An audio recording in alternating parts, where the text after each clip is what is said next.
você anda se sentindo muito sozinha, muito sozinho, isso pode ser um problema.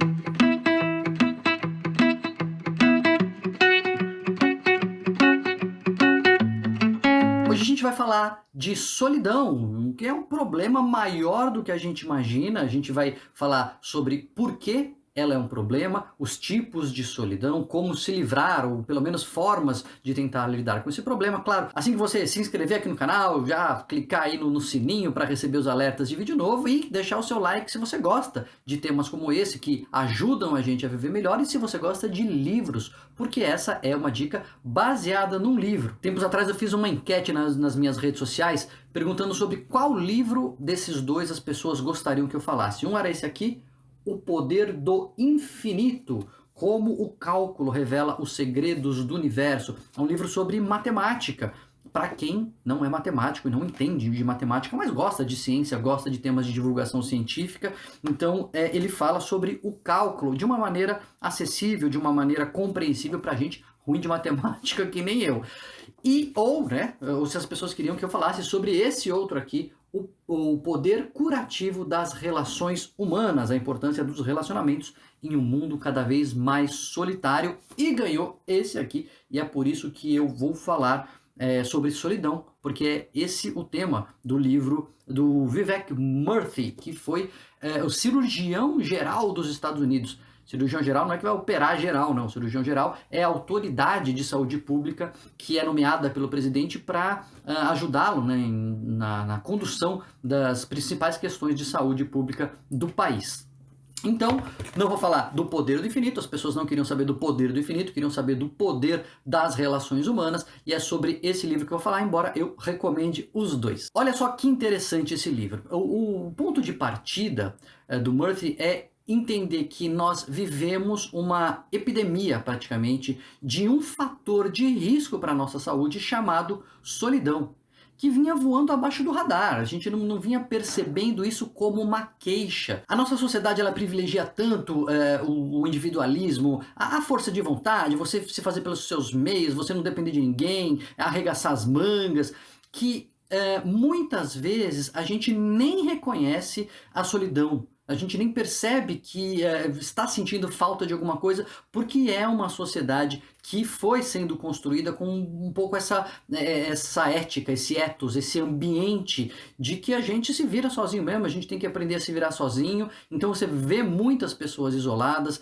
ainda mais na sociedade moderna, que as pessoas não vivem mais naquelas pequenas cidades onde cresciam e trabalhavam com a família inteira, então vai cada um para um lado. Você vê os vínculos se esgarçarem e a solidão se tornar bastante comum, tão comum que a gente nem percebe que ela é um problema, mas ela é. Tem uma classificação que ele coloca no livro que eu achei super interessante, que são 3 tipos de solidão. A solidão dividida em categorias. Uma é a solidão íntima, que é uma solidão emocional. É a sensação que a pessoa tem que falta um vínculo, sabe? Falta alguém de intimidade, falta aquela conexão afetiva e emocional com alguém, que ela possa se abrir, que ela possa trocar ideias, um verdadeiro amigo ali. Isso não vai ter muita gente no mundo, mas essa intimidade faz falta e eleva essa solidão íntima. A segunda é a solidão relacional, que aí não é só da intimidade e da proximidade daquele vínculo afetivo mais forte, mas é de você ter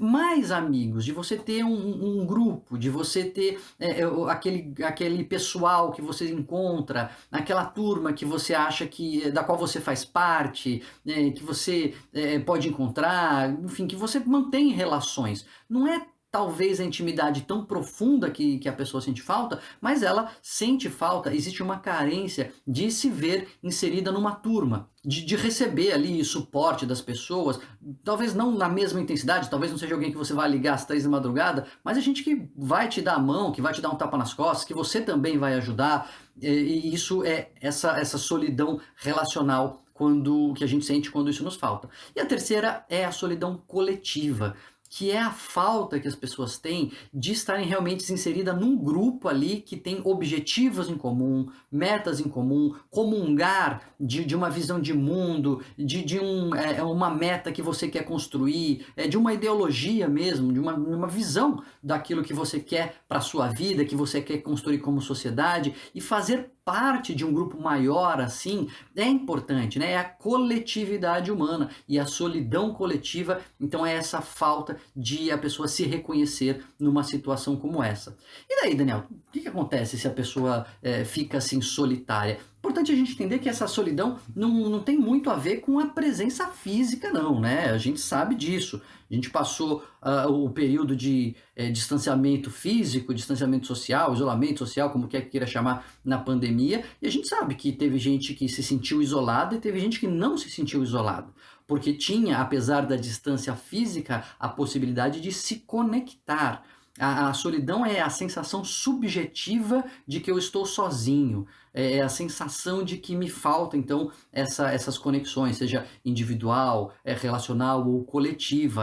Tem muito mais a ver com o meu interior do que com o meu exterior. Eu digo, né, e brinco que a solidão não é faltar gente por perto, é faltar gente por dentro. É aquela pessoa que está dentro de você, que você está dentro dela. E sabe que ele cita algumas pesquisas bastante importantes, a gente já vinha falando um pouco disso, a medicina já tinha acordado um pouco para isso, o Reino Unido criou até um ministério da solidão para tentar tratar desse problema, já identificando e percebendo que era algo de risco para a saúde pública, mas ele cita, pelo menos alguns estudos, mas ele cita um estudo que me chamou muito a atenção, de uma pesquisadora que avalia o impacto de risco da solidão na vida das pessoas, e ela chega à seguinte conclusão: quem se sente conectado, quem sente que não está solitário, tem 50% menos risco de morte por qualquer causa do que as pessoas que se sentem sozinhas, do que as pessoas que se sentem isoladas, desconectadas. As pessoas que estão nessa situação de desconexão, elas têm um risco maior, um risco aumentado de mortalidade, que equivale ao de fumar 15 cigarros por dia. É realmente um impacto emocional muito importante. E ele vai construir um pouco a ideia de por que isso é tão aversivo para nós, por que a gente precisa dessa conexão, e conversa muito com a nossa origem evolutiva, né? As pessoas que ficavam isoladas, elas ficavam em risco de morte, porque na nossa história evolutiva, a gente precisava um do outro ali para caçar, para coletar, para se proteger. Então, as pessoas que sobreviveram foram as pessoas que tinham mais essa tendência, mais essa busca por se conectar com o outro. Quem era indiferente ao outro foi ficando sozinho, foi ficando pelo caminho. E a gente herdou essa necessidade de se conectar, e quando a gente não se conecta, isso é emocionalmente desgastante, aversivo, com consequências para a nossa saúde em geral. Mas tem um fenômeno muito paradoxal que acontece, que quando a pessoa começa a se isolar, isso pode virar um círculo vicioso, porque quando você está isolado, então você fica ameaçado com essa emoção negativa à flor da pele, e tudo parece ameaçador. A pessoa isolada, ela é mais sensível às percepções de ameaça, e isso pode fazer com que ela, inclusive, evite tentar se inserir no grupo ou em outros grupos, porque ela fica achando que não vai dar certo, ela fica mais pessimista. Então isso gera um círculo vicioso que a gente precisa tentar quebrar. Ele fala muito da evolução da nossa cultura, que é uma cultura que infelizmente propiciou essa epidemia aí de solidão, mas ele dá alguns caminhos. Ele dá caminhos como, primeiro, a gente ter noção do que está acontecendo. Você trazer para a consciência que isso é um problema que precisa ser manejado, que precisa ser tratado. É você resgatar a importância da amizade. E ele fala desde colegas conhecidos, passando por colegas de trabalho, pessoas relativamente próximas, até chegar no círculo mais restrito da amizade e aquele amigo, aquela amiga íntima que você pode ter. A gente não consegue, eventualmente, você está isolado, pular direto para dentro do círculo. Mas você precisa se relacionar com a pessoa do grande círculo, com os colegas, e se aproximando, vendo com quem você tem mais afinidade. Mas é um trabalho que a gente tem que estar disposto a fazer se a gente quiser diminuir a nossa solidão.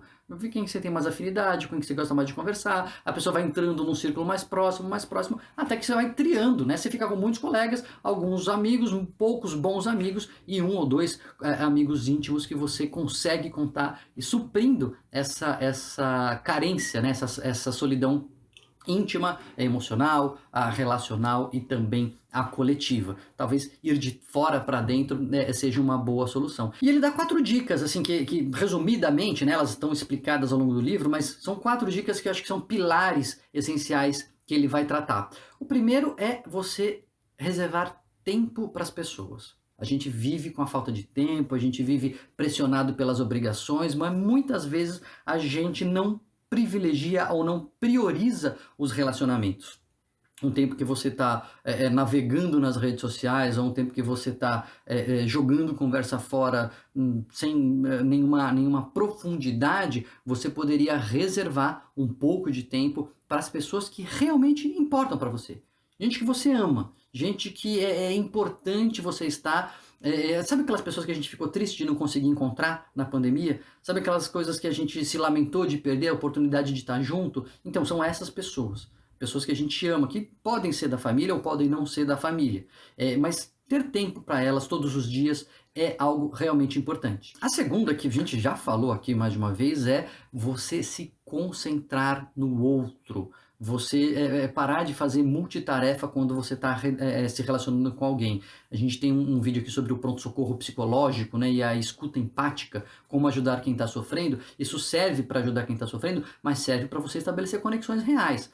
Quando você quer se conectar, você não vai ter uma boa conversa com o celular na mão.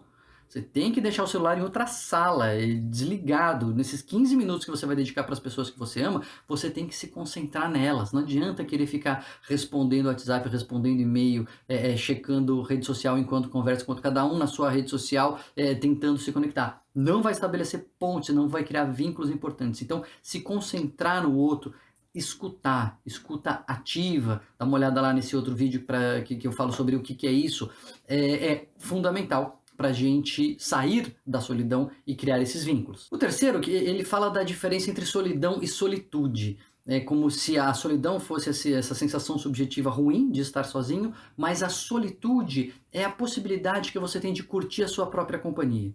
Então você não vai conseguir se conectar com o outro, você não vai conseguir se relacionar bem com o outro se você não gostar nem de você mesmo, se você não conseguir se conectar consigo, se você não conseguir se entender, vivenciar suas próprias emoções. Então esse momento de autoanálise, ele fala bastante sobre isso, autoanálise, autoconhecimento, autocompaixão, inclusive, é fundamental. Importante a gente ter uma boa relação com a gente mesmo para a gente conseguir estabelecer uma relação com o outro. E por fim, dar e receber ajuda, a solidariedade, o estender a mão, o receber uma mão estendida, mostrar a sua vulnerabilidade e aceitar a ajuda do outro, identificar a vulnerabilidade do outro e estender a mão para ele, tudo isso é uma ponte muito forte para a gente estabelecer relações. Quando você ajuda, quando você é ajudado, você se conecta de uma maneira diferente com aquela pessoa. Pode até não ser um amigo íntimo, pode até não ser alguém que vai ser um confidente, mas é um outro ser humano com o qual você estabeleceu conexão, que traz essa sensação de pertencimento a essa grande tribo humana que a gente está inserido, muitas vezes tão sozinhos, mas tão necessitados de outras pessoas. Já percebeu a diferença que faz se conectar com o outro? Já passou períodos de solidão? Está enfrentando períodos de solidão? Coloca aqui para mim um pouco a sua história, a dica do que você fez para lidar com isso, porque a minha dica para você é justamente essa aqui, o poder curativo das relações humanas, a importância dos relacionamentos em um mundo cada vez mais solitário, escrito pelo Vivek Murthy, cirurgião geral dos Estados Unidos, lançado esse ano, 2022, pela editora Sextante. Não se esquece de se inscrever aqui no canal, porque sempre tem dica interessante para você. Já deixar o seu like se você gosta dessas dicas de livro, dicas de autoajuda, e clica nos alertas para saber quando tem vídeo novo, porque você sabe, vai ter vídeo novo aqui, não vai faltar.